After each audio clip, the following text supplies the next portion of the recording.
सबै सुतेको बेला म के गर्छु हेर्नु होला है। हेलो एन्ड नमस्ते सबैजनालाई। आजदेखि म पनि रेगुलर भिडियो बनाउने भयो। वेलकम छ मेरो मिनी ब्लगमा। अहिले चाहिँ बिहानीको 5 बजिसकेको छ। यी महाराजाहरू अहिलेसम्म सुतिराख्नु भएको छन्। धेरै रात परेको थियो, त्यही भएर म तल गएँ, यिनीहरूलाई मैले उठाएन।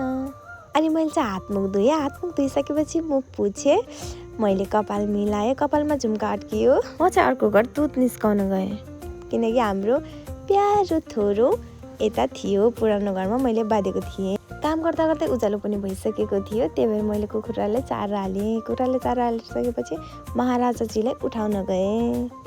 मैले भने कि बुढा उठ्नु न बिहानी भइसक्यो भनेर आवाज दिएँ, अनि बुढा चाहिँ उठ्नु भए। आजको बिहानीको मौसम देख्दा मलाई चाहिँ रमाइलो लागिरहेको थियो। हजुरहरूलाई कस्तो लागिरहेको थियो भन्नु होला है।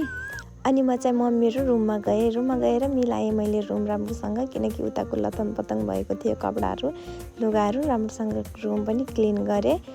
मिलाइसकेपछि हेर्नु गाइस, मैले रुम मिलाएको यो रुम। अनि फाइनली गाइस, मैले रुम मिलाइसकेपछि मेरो रुम चाहिँ यस्तो देखियो।